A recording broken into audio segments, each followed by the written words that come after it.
I didn't see Lee bring the cakes. No, this is the That's first person that has brought cakes to the table. What can I say? Already my favourite podcast guest. I'm just bribing you so you give me a good edit. Oh, right. Edit out all the bad bits. Well, it's nice to finally actually be here. It's the first time I've actually seen the garden. Has it lived up to any small expectation you may have had? I don't know if it's a good thing of how you obviously show it on Instagram and that, but it looks exactly like I imagined. Oh, really? Yeah. Which often you go and they don't. Oh, people, really? show weird angles or like that, but it is exactly what it looks like. Yeah. But it looks really, really good. Oh, thank you. I think this year, like I've not got as much sort of late summer colour. I've had to accept that like it wasn't going to be perfect this year because I've had other stuff on that I've been spending my time on, and so it was something where I sort of knew and had to tell myself like, don't get upset if your garden's not looking as sort of Instagram ready as sort of. Well, it's never really looked Instagram ready, but I think this year I thought, like every area is sort of finished now. They're going to push on, and then all of a sudden I was like, I might do that actually instead, and then do you know what I mean? Yeah. So what's the year been like for you? Because I mean, you've had a pretty good year with doing Gardeners World Live. It's got to be the peak. Right? Yeah, definitely the peak. But obviously after every peak, there's always a little down. Yeah, definitely. But yeah, no, it's been a crazy year. I've absolutely loved it. At times I'll look back through photos and I'll think, flipping it, that was 2 months ago. Like, what the heck? Yeah. Like, it's crazy, sort of. Yeah, just how. I suppose before we get too much into this year, we should just start about in general. When did you actually start doing Green Fingered City Boy and the account and stuff? So Green Fingered City Boy was March 2021. So mid-lockdown. No, it was kind of. It wasn't in the first lockdown. I forget that actually. When I first came on, I didn't show my face for a bit because I didn't have a haircut. So I was just, and then on my first 1 or 2 reels, I had my cap on because I didn't want to show the sort of lockdown or lack of lockdown hair. Do you know what I mean? So did you have quite long hair?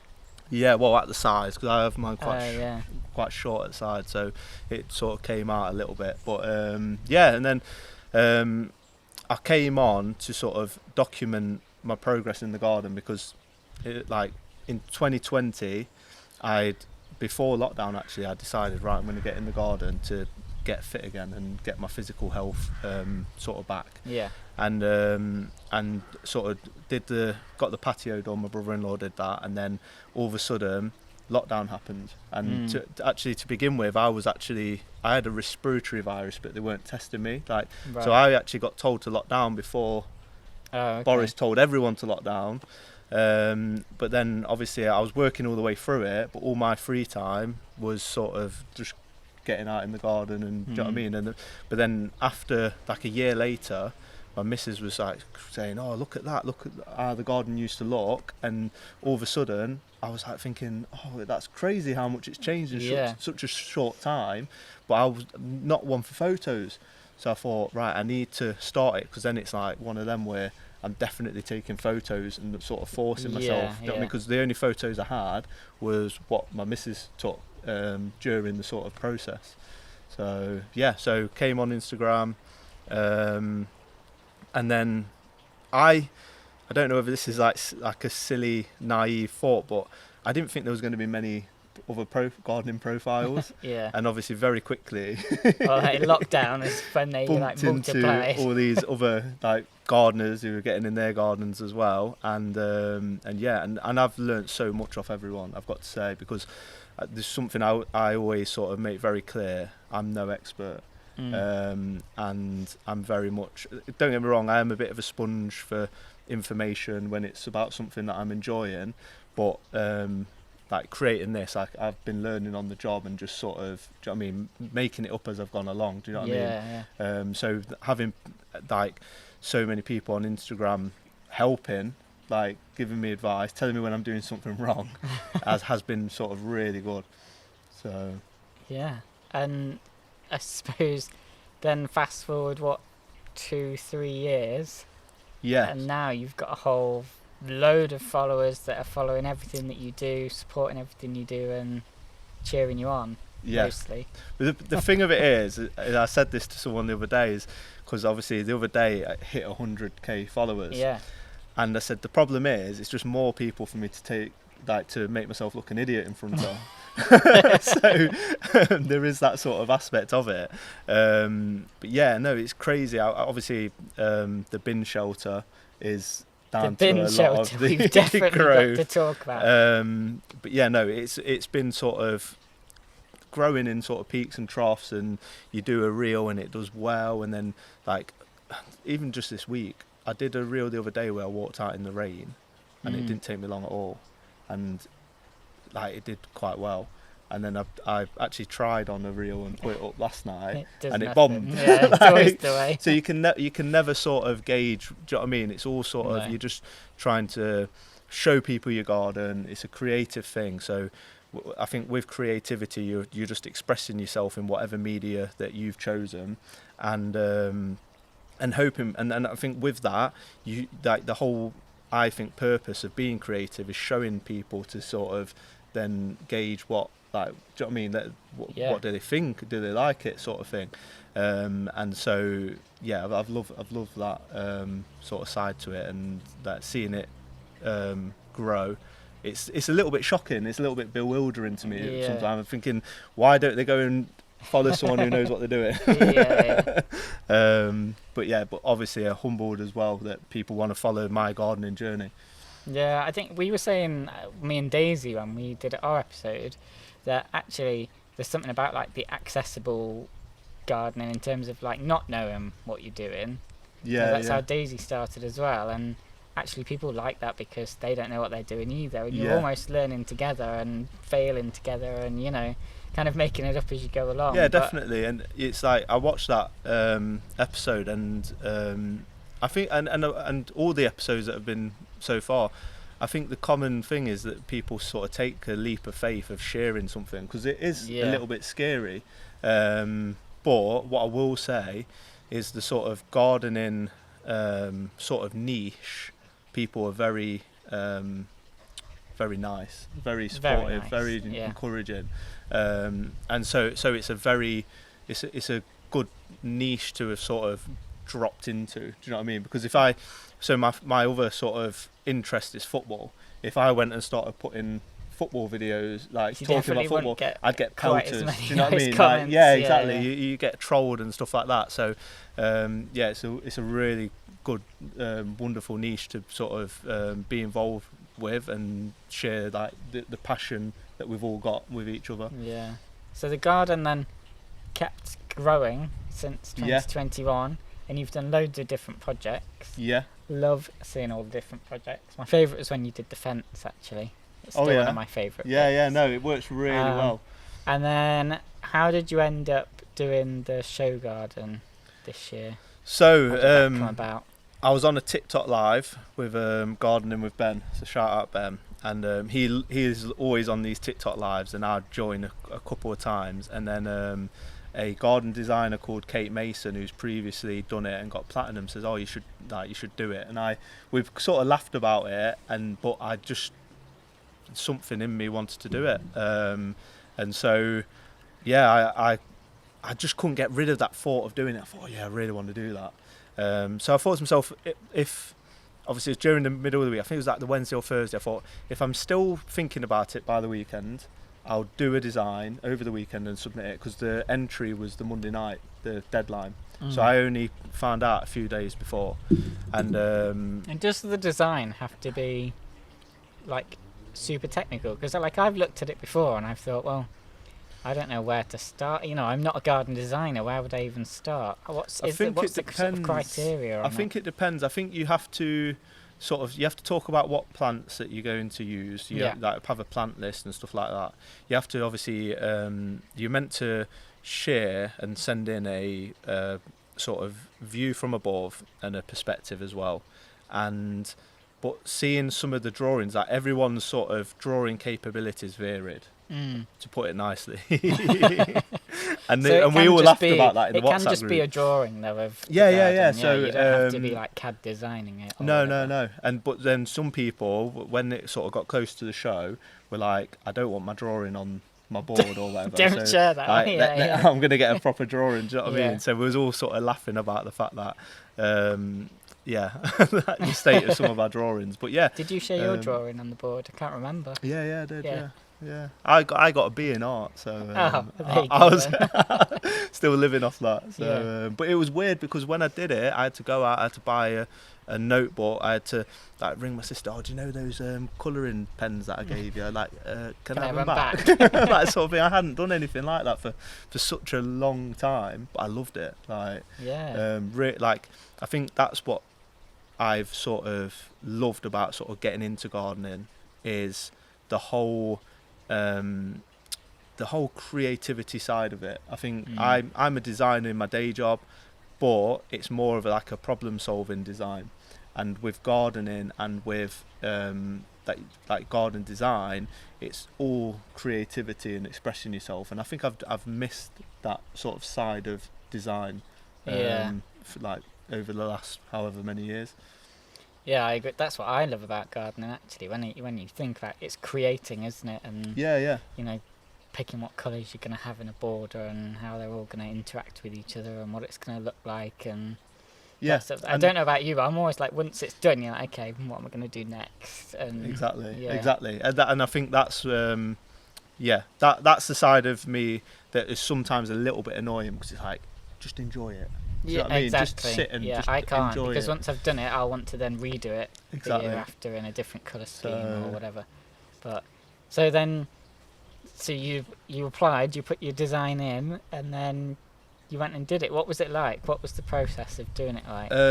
So it was the process was good. The build, it was sunny. It was so sunny. So I got. It was really hot, wasn't it? Actually? Yeah, I got sunstroke after the first day. Oh, God. But luckily, some of the people from the Instagram community came and helped the build, and each day we had sort of new people coming doing a day, and it was so good because they brought new energy throughout and just sort of kept you sort of going. And I've said multiple times, I've really shouted about it, if it wasn't for those people that helped, I would not have got through that. Like, they really sort of dragged me through it on those the second and third day when I was sort of really sort of like couldn't keep any food in me because I had sunstroke. It was grim. Just putting on a brave face and just smiling. Even inside I was dying. God. But you got there in the end then. Yeah, with and the amazing team's work. And I think the whole sort of the atmosphere during the sort of the show build and that was really good as well. It was really nice to be a part of. And then the roller coaster from there. Because I remember I saw you on press afternoon. Yeah. When you were kind of at that stage where it had been judged, but you didn't know the results yet, and you were like, "Oh God, don't know what's going to happen." You always pick up on those negatives. Yeah. So it's sort of like they'll say, "Oh, like this was good, but like you did this," and you're like, "Oh no, like." Do you know what I mean? Everyone I know that's done a show garden has been exactly the same. Yeah. You go, but the judges said this. This was like, because these are people we hold in high regard, aren't they? So, my aces weren't planted like they would be in the horticulture world, is what they said. So I was like, oh no, like I'm gonna get like marked down, and do you know what I mean? And you put so much sort of effort in, you put so much work in. Other people had turned up, sort of represented and put a lot of work in as well. And then also as well as that, you sort of coming from like the Instagram community, you're almost representing that community that like have sort of helped you, and do you know what I mean? Like followed your journey. And so you felt like I just felt like there was a lot I felt, but I know it was on myself, but I felt there was like I was putting a lot of pressure on myself to, do you know what I mean? Actually do well. To do well. So, and then you did. I did, yeah. And you got a gold, right? Yeah. Amazing. And how did you feel then when you got that? I tell you what, I just felt relief. Do you know what I mean? Like, honestly, like I'd sort of, because I'd put sort of so much into it, and I had like tapped into, I'd like messaged people like, oh, like what advice would you give it for someone who's doing a beautiful border? What do you know what I mean? What advice would you give? What and everyone was so forthcoming with sort of advice. I don't feel like I left a stone unturned. I'm not a very organised person, but I came like organised, knew all the steps to build it, like everything. So it was just relief, honestly, like, because it was like that's what I'd come for. Like, do you know what I mean? So I can't explain it. And then what happens after that? Because you definitely get like a come down, don't you? And I've only experienced it in terms of doing shows, you know, like being at Chelsea for a week, you have a proper like hangover for the week after. But I can only imagine if you've done all of that and everything that comes with that it's even worse afterwards, is it? Even like sort of like during the week, like you'd sort of go back to your hotel and you'd like sit in the bar and you'd just be there just having some food, and you'd have all this stuff whirling around in your head, and you'd look like left and right, and there was like some lads like on a golf weekend thing, or do you know what I mean? And you're just like, they're not going to be interested, they're not going to, do you know what I mean? And so it was one of them where like, and then obviously when you come back, like we took it down on that Sunday night, when as soon as all the public were out, just ripped it apart, chucked it in the back of my car and in my brother-in-law's van, and then like came back, got back here at like 9 o'clock, 9:30 at night, just chucked everything out. The lawn was full of the plants that hadn't been sold, because we'd sold so many of them, but a load of them, like, it'd been raining, like it's starting to drizzle here. So my garden was just a mess, and so I think that added to it as well. And so it was you woke up the next morning, looked out the window. For a few weeks it was just sort of like I just felt flat.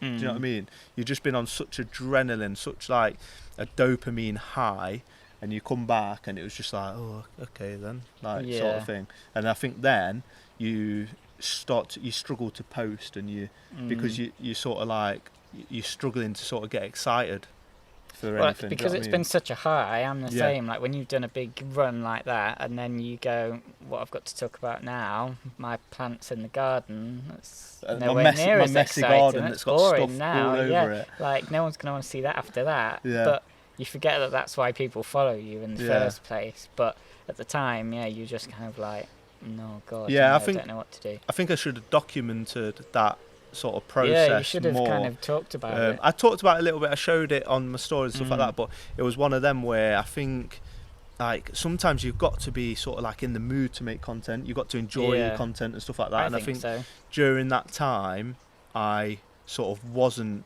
enjoying it, and so I think as soon as you're not enjoying it, that's where it starts to. You're not as creative. Do you know what I mean? 100%. I always say that. Like, I've got to be in the mood to create content, and you can tell when I'm really loving it because there's content coming out my ears, and you can tell when I'm not, because I'll go quiet, because I don't like to post as well not being genuine. So, and I don't want to go on and be a misery all the time, so then I just won't go on. You know, I want to go on and add the value that I add and stuff. But if I'm not feeling it, then I won't, and I'll just leave it. But exactly. So then you kind of got through that, and you got back on it, and then the bin shelter went mad again. That's the second time that it's gone mad, because I posted the bin shelter. You already done the bin shelter before that. I posted the plane. If people can hear that, I posted the bin shelter in April, I think it was, and that had been a project that had been looming over me as well, because like I'd had the wood down the side of my house for over a year, just waiting to do it. Sort of finally got round to it. Then you do it, and then obviously that went crazy. Like, I've never had a reel or sort of video go like that.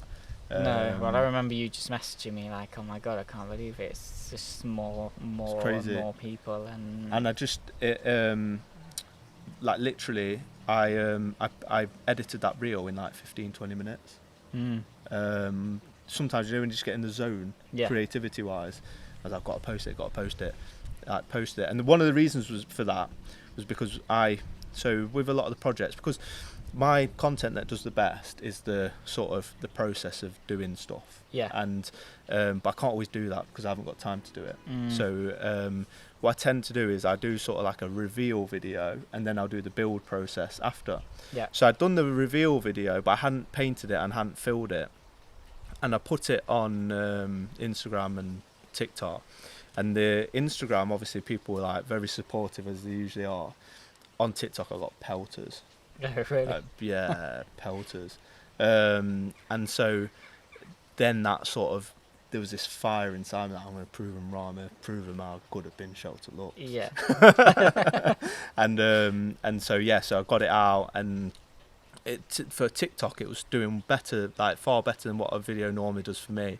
And I thought, flipping it, like this could go over 1 million, like over time. And I woke up the next morning, it'd done over 1 million on TikTok. Wow. Like overnight.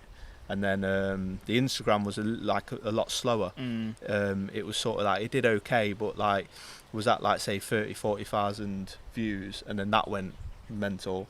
And then obviously like I posted a video in July of it, of the whole process, because after the video that went viral the first time, I then added a water butt, I planted it up, I did all that sort of stuff.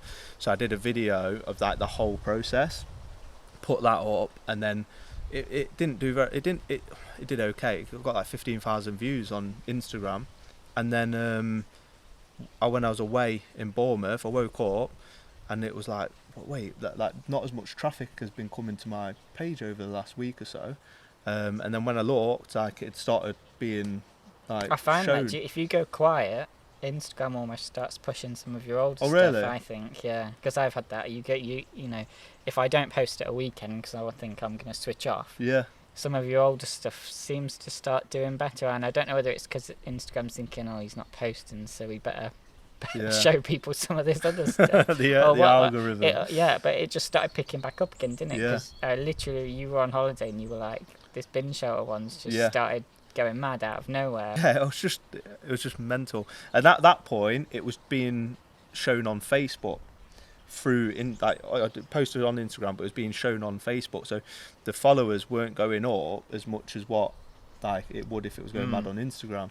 And then all of a sudden, it was like Instagram must have gone, wait, what's going off here? And then they started showing it loads, and then it was just started going mad. And then before you know it, you're known as the binfluencer. Well, that was that was John and the Bee Gardener and A Life in the Garden, James, messing around. That was. Well, they've started something now because it's catching on, isn't it? Yeah, but I think there was a lady in the home sector who she'd done a bin shelter, and I think she jokingly called herself in the binfluencer, and then I think someone tagged her in it, and then I think John and James saw it, so then they started like saying it, messing around, like. But yeah, so yeah, it's funny, isn't it? Yeah. Is that all the comments? Obviously, even when obviously going viral, like it's got positives, but it's also got negatives. Like you get so many pelters. I was about to say, what how do you kind of deal with the negative comments? I think you've just got to not take it too seriously. Do you know what I mean? It's a bit like when an idiot like cuts you up when you're driving. Yeah. You can get annoyed, which don't get me wrong, like I often do. Like it's so annoying, but you can throw him the V's, you can beep him and all that. But like, at the end of the day, you're probably never going to see them again. And also as well, they're probably in their own world. They probably don't even know that they've actually cut you up. Do you know what I mean? It's like that on TikTok. It's like, at the end of the day, you can get upset, but you're never going to meet these people that are like saying this stuff. And at the end of the day as well, like, it is what it is, isn't it? Like, yeah, exactly. Like you say. And some people are literally out there to just wind you up as well, aren't they, to be fair? Well, the first video, I went back and said, oh, go on then, have a look, what do you reckon? And some people who'd given me negative comments were saying like, oh, like, it looks really good. And when I say negative comments, I don't mean, like, there were so many comments that were like, oh, I wouldn't like to pull the bins out and stuff like that. I don't mean those. Like they're just like, it's just an opinion, isn't it? Yeah, exactly. When I say negative comments, I mean sort of like people just calling you names. Yeah. Like, I don't know what names I can say on here. Say whatever you want. So that I just have to mark it as explicit content. I got one comment that was just like bellend, and then just don't give up your day job. All sorts of There stuff people like just the song that I used on the first video was skip to the good part, and there was 2 comments that said let me know when you skip to the good part. I thought they were mint. Yeah. Some of those are clearly just people that with nothing better to do, though, are they? Like, exactly. Why would you just go on to But then names? On the one that went viral, people were like, and like on the Instagram ones as well, people are like arguing in the comments, where like they start arguing with each other about whether people are lazy to not want to pull the bins out and stuff like that. And so you have to turn notifications off, because in the end you've got all these arguments popping up in your notification. Yeah. So, wow. And is it lazy to have to pull your bins out? Mate, honestly, I just put it out and put it in. Like, honestly, it's a weekly joke now in our house, where it's like, oh no, I've got to go and do the bins. I'm not going to be able to get the bin out. Like, do you know what I mean? And that just like being sarcastic about it. So it's not too bad at all. I'll show you later. I want we can empty the bin together. Yes, can't wait. So, what's next then? Have you got any plans for next year? Obviously, this season's kind of coming to an end now. Yeah, I've got bits and bobs. Probably not not ready to sort of talk about them. Yeah, secret. It's not that I don't like to. I don't like to talk about things unless they're sort of definitely happening. You know what I mean? Yeah. So don't want to jinx anything and stuff like that. But there's a few like really exciting things, like hopefully. We'll have to wait and see. But again, like, they are exciting, but they're also a little bit scary as well, because there is that sort of, you're taking a leap of faith, and sometimes I think you've got to just not think about, you've got to just jump and not think about what you're going to land on.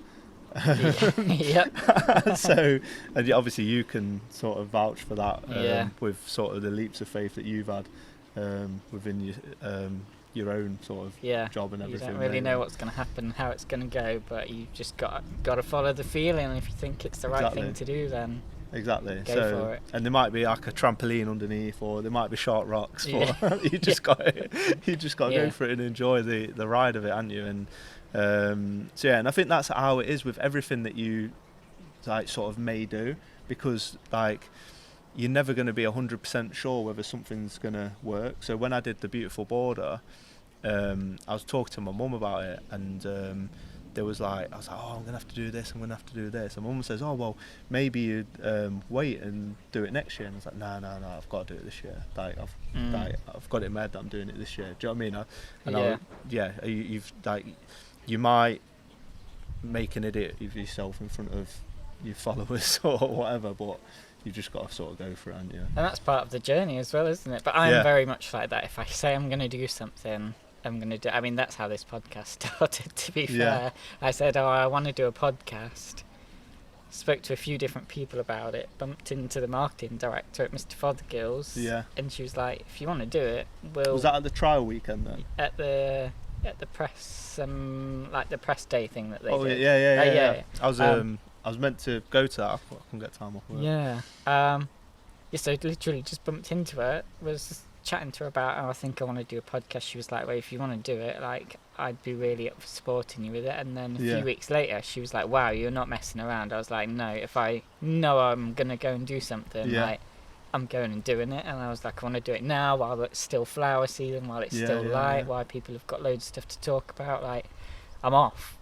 Try and stop me. And it's like that, innit? That's the best way to be. And the thing of it is as well, is that if you don't, then like someone else might do it instead of you. Do you see what I'm saying? Like at the end of the day, and then you might then think, oh, I wish I'd have done that. Do you know what I mean? You never know. They might have had a conversation with like 2 people that weekend. Yeah. And then, do you see what I'm saying? And then exactly. You've just gone. You've there, bam, taken it, gone with it.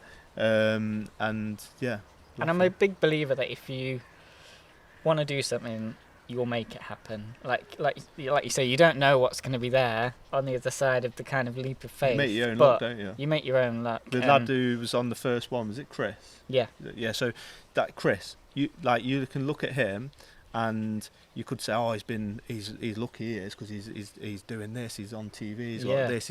He's doing these designs for gardens and stuff like that. But that guy's made his own luck because you can just literally listen to him there, and you can see like how hard he works, how much sort of graft he puts in, how much it means to him. Yeah. You know what I'm saying? How much he puts into his craft, and so he's made his own luck. Do you know what I mean? And you hear a lot of people sort of say that as well. And Chris will openly say that not all the things that he's tried to do have worked out, and you know, it's the same with all of it. You might make some of these leaps and go, oh, that was a massive fail, and it wasn't meant to be. Tried my hardest, move on. But if you can have that mentality of like, whatever happens, I'm going to try my hardest, I'm going to try and make it work, and if it doesn't, let's move on, do something else, and one way or another you'll be fine. The owner of Gymshark, he obviously started Gymshark. It was like his 6th company or something that he'd started. The other ones failed. Do you know what I mean? So you don't necessarily know always what's sort of going to happen. Do you know what I mean? And I think you learn the most when you sort of fail, and do you know what I mean? Like, it really is like, there's a lot of value in that, and it might not feel like it at the time, but you sort of learn things that you'll never sort of take for granted or forget. 100%. I think the biggest things you learn in life, like you say, are the fails, and they're the things that hit you the hardest at the time, but you learn from them, don't you? You don't do the mistake again, or you know, you think, right, what did I do last time, and how am I going to do it differently, and you know, all of that, don't you? Yeah, exactly. So you're going to be doing a bit of that then, going for it next year and seeing what happens, but everyone will be behind you, that's for sure, on Instagram. So I think I want to make a few more sort of long format videos as well for YouTube.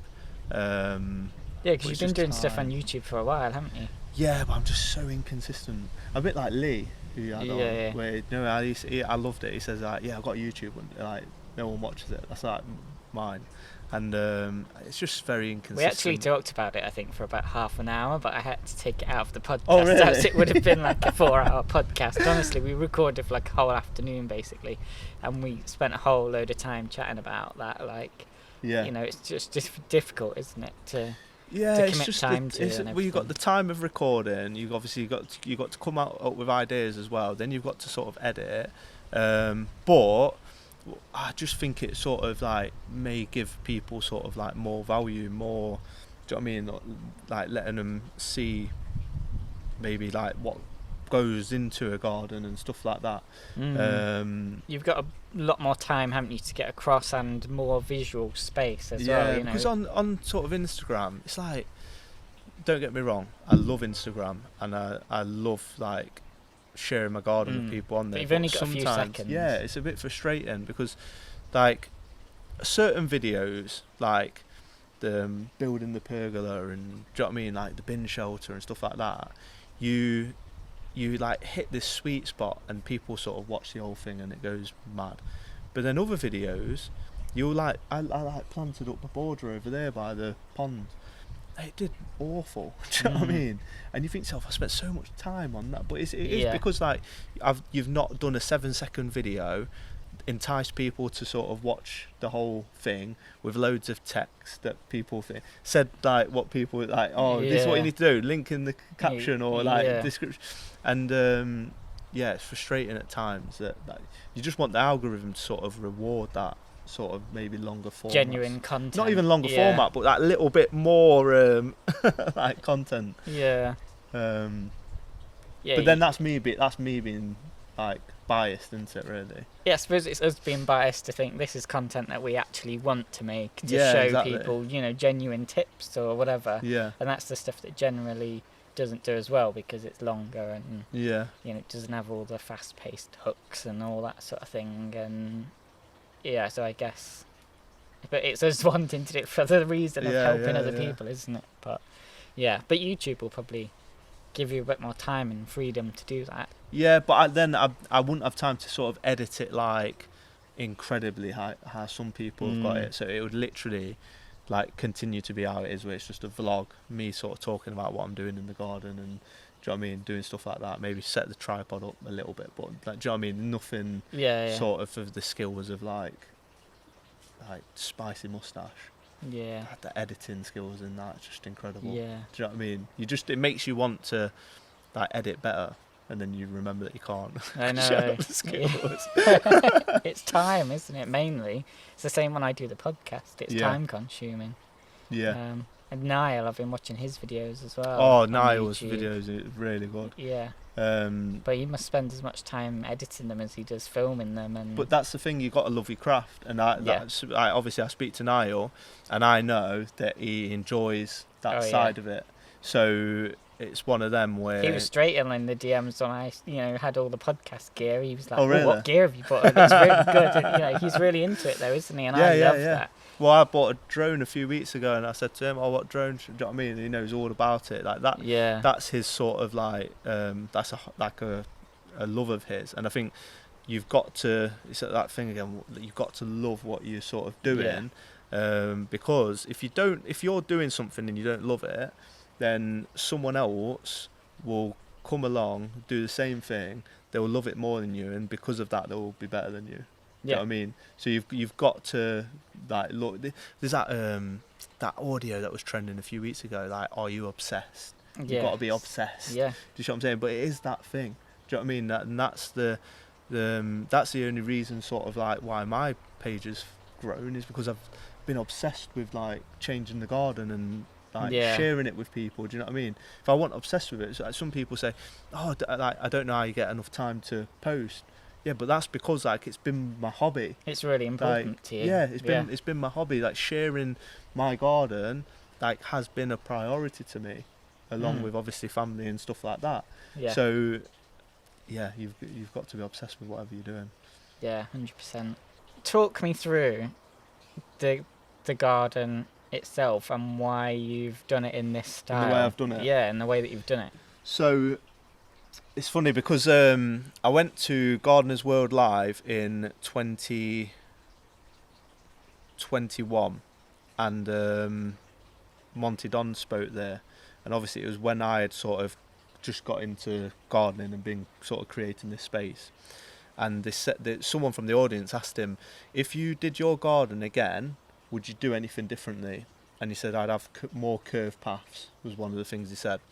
And he says that during the time that he was creating his garden, he had a hectic life and he had a lot going on, and he was like sort of struggling a little bit.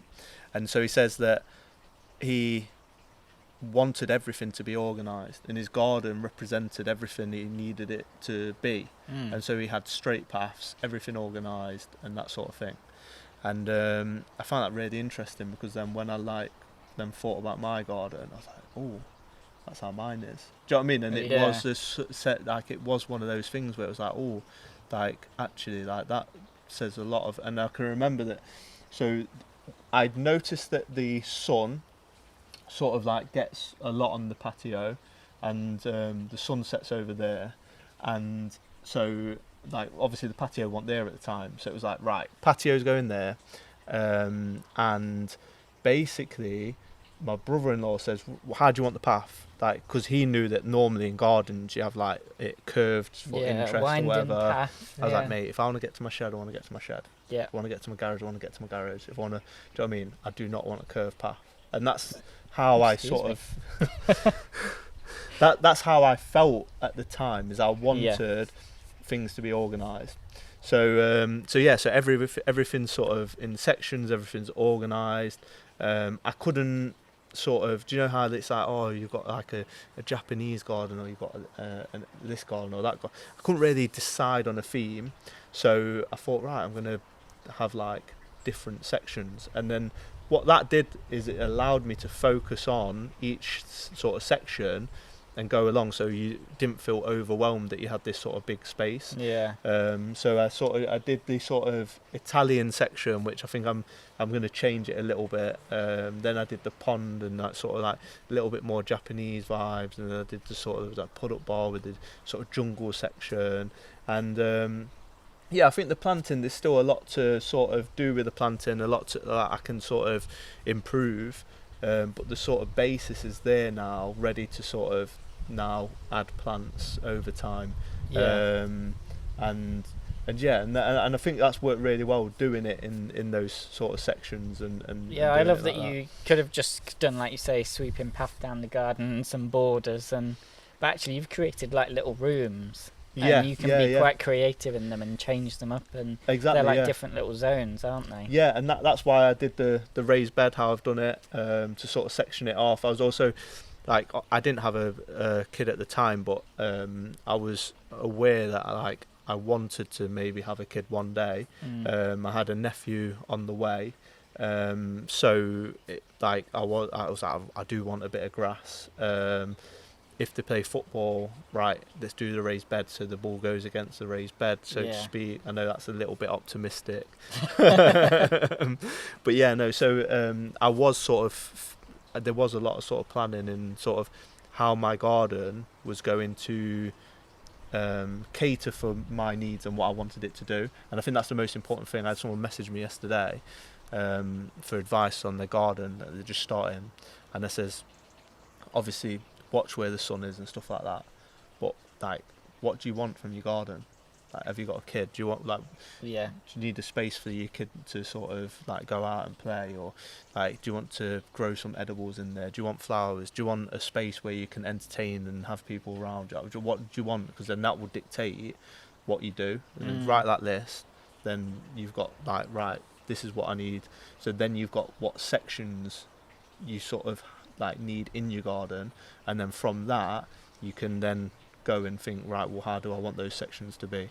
Do you know what I mean? And so that's exactly what it was like. Right, I want this. Right, I want a pond. Right, I need a pull-up bar, and the sections all sort of created themselves from there. So and it was like one of those where it's like, I don't know anything about plants. Yeah. So in lockdown, I was absolutely binge watching like Gardener's World from that. I was on YouTube, like watching all the old Gardener's Worlds, just trying to learn as much as I can about plants and what ones go where. And obviously I've made mistakes in the garden. There are some plants that are in a position where next year I need to move that. Yeah. But some of that is like me thinking I know the sun and how it hits a certain spot and it not, or some of it is I've just been naive. Do you know what I mean? Like when I bought some acers when I first was planting stuff out, and I had them on the patio in an exposed position. It was really sunny. One of it, like, they all looked sad. One of them died totally. Yeah. Do you know what I mean? And there was a massive lesson. I need to be mindful where I put every single plant in this space. Yeah. Do you know what I mean? And that's why I used acers the way I did in my beautiful border. Well, obviously I got marked down for it. So. Well, there was a reason for it, though, like you say. Yeah, there was, going forward in this space, because all the sections are sort of spoken for now. It's about just adding more and more plants. That plant's always been there from when I've got the house, but it's not my favourite. Do you know what? I'm going to take that out and I'm going to replace it with. Do you see what I'm saying? Yeah. But I was mindful that I didn't want to take out any of the mature plants, because obviously it takes a lot of time to give that height again. Do you know what I mean? So you have to sort of be mindful of that and take that on board. So we talked a bit about you being the binfluencer, but how do you feel about being an influencer? Because you definitely are now. Like, you've got over 100,000 followers. I think it's one of them. The word makes me cringe. Yeah, I know what you mean.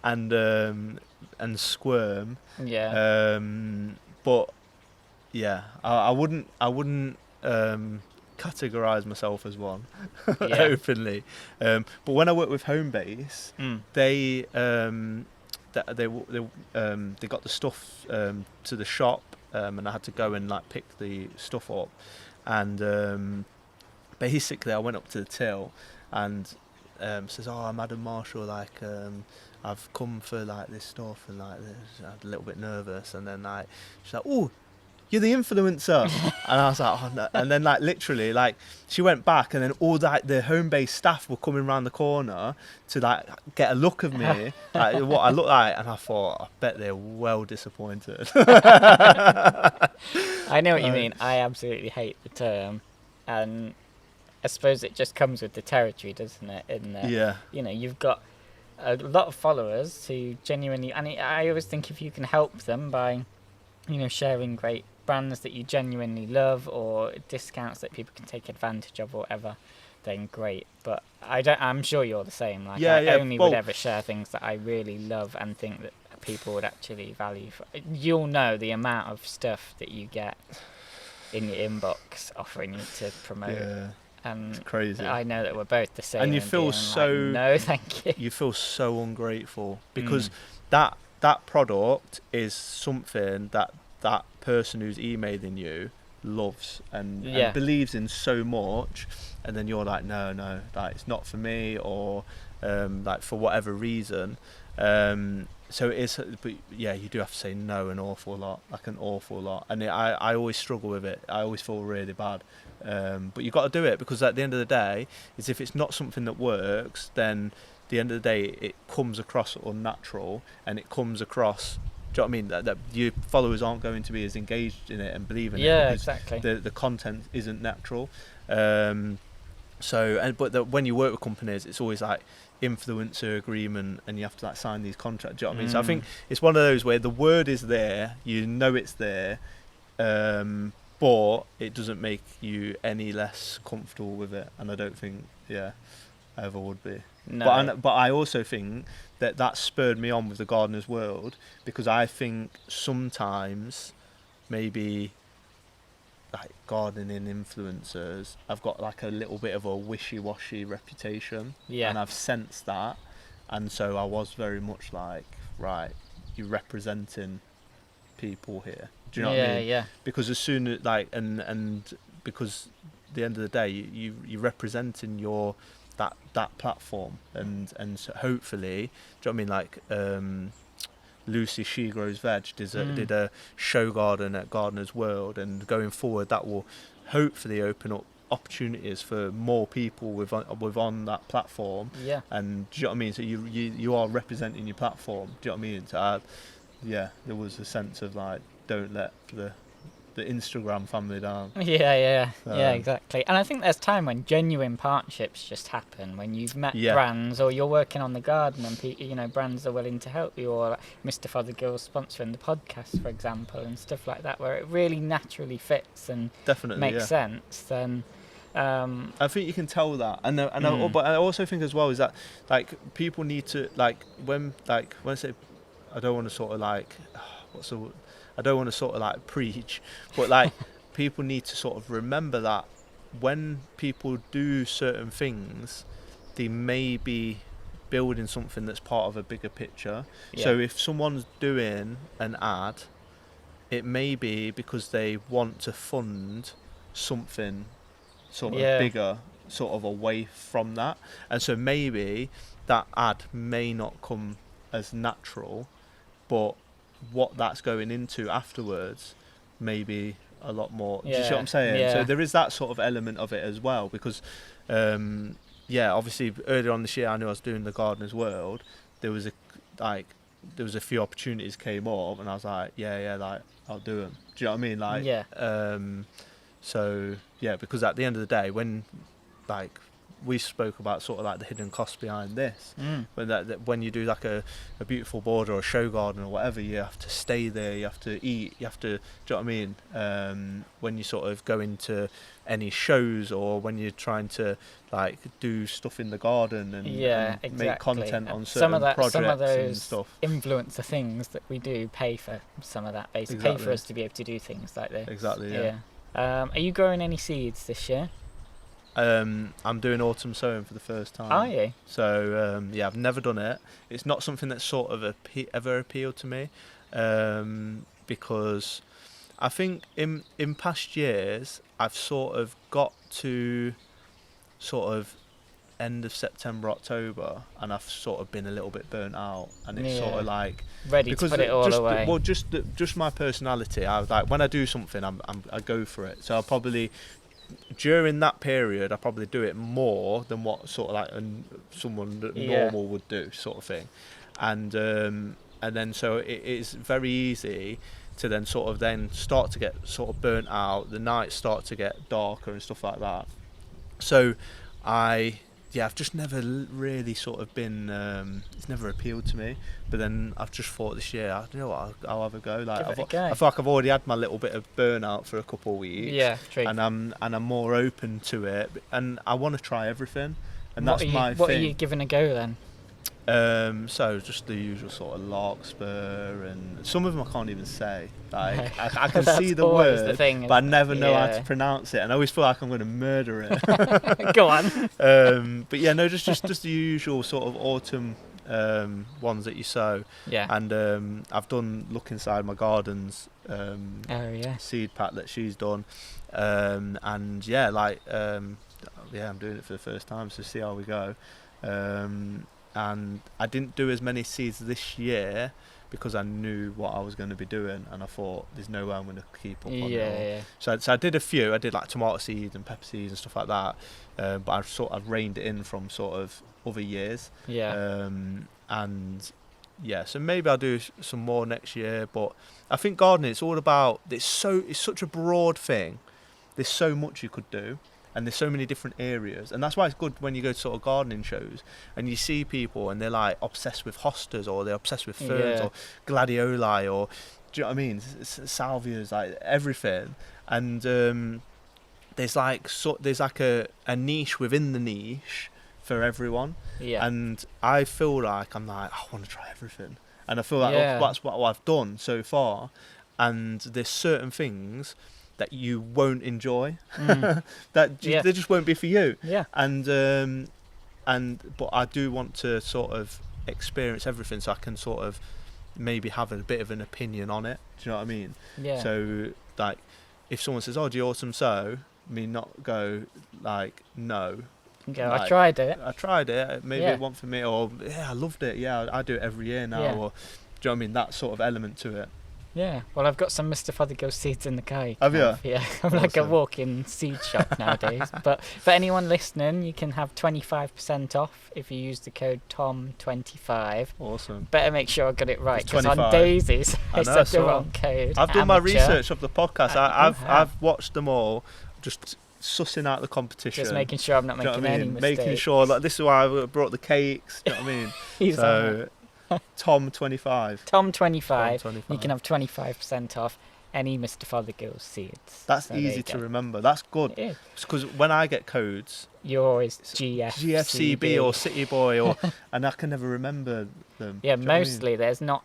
I mean, touch wood. There's not many other Toms that do a lot of gardening stuff. I thought so it tends to. I know. I just thought. So, right. If any of them are watching, don't do any stuff with people. I thought two now. Because generally the code is Tom, and the number with any that I've worked with recently is to be Tom and the number. So. I don't share them enough, so I need to make sure I remember to share codes. Well, it goes back to what we were saying though about influencer stuff. Though, like I get them, but I don't want to be too pushy and silly and think, that. I mean, you just don't want to be like that to people. I suppose that it's how do you find the balance between being a reminder and helping people, but also or bashing people around. This is it. Like you've got these codes. Some of them are like affiliate codes. Some of them are sort of just codes for companies that they're giving you to sort of share. And you think to yourself like, I should really share more, because there might be someone who sort of they buy something and it could really help them. But like you say, like I'm always sort of conscious. I don't want to put it down people's throats and do you know what I mean? I get in my own head with it. It's like I did the t-shirts and I never post them at all. And then like people are like, oh, where'd you get a t-shirt from? Like, I did it myself. Like you get on my website, you're like, oh, can you, sort of thing. Do you know what I mean? It's same thing. But I get in my own head with it. Your t-shirt's pretty cool, to be fair. They're all right. You should talk about them more often. I haven't really worn them at all this year because it's just been raining all the time. And I couldn't wear them for the build because I felt I didn't want to ruin them. Do you know what I mean? Yeah. So this year the weather has just been absolutely brutal. But every year since I've been gardening has been brutal because the first year there was really bad late frosts. Moped going down the street. You can see where the name can't we? Green-fingered city boy. But yeah, no, the first year there was like, I think it was like there was really bad frosts, late frost. Yeah, first year was really so cold. I was like having to like put stuff in, put stuff out, like hokey dokey. The second year there was something else, and then the third year obviously it's just been raining all summer. But it was really hot. It was the middle one. Yeah. It was just ridiculously hot all year. Ridiculously hot. My grass was yellow. Everything just went yellow and frazzled. And then, this year it's just been... Just rain. Rainy, and there's not been as miserable. many flowers because of it. No. And I'm not very good at deadheading anyway. But everything looks a lot greener. I've thought about that about my gardens. I love how green it looks this year. It's been a year for green, but which is still a colour. Yeah, exactly. And it's a good colour. Yeah. Well, it's in the name. Big up green. Right. Well, shall we leave everyone to it and let's absolutely lashes it down? Yeah. We'll just sit and eat cakes and have a gin. Yeah, exactly. So, thank you for having me. Thank you. Thanks for being the best podcast guest with cakes and... Oh, you added that cakes at the end. I thought you was going to leave it as thank you for being the best podcast guest. No. And then just that's it. No, just here for the cake.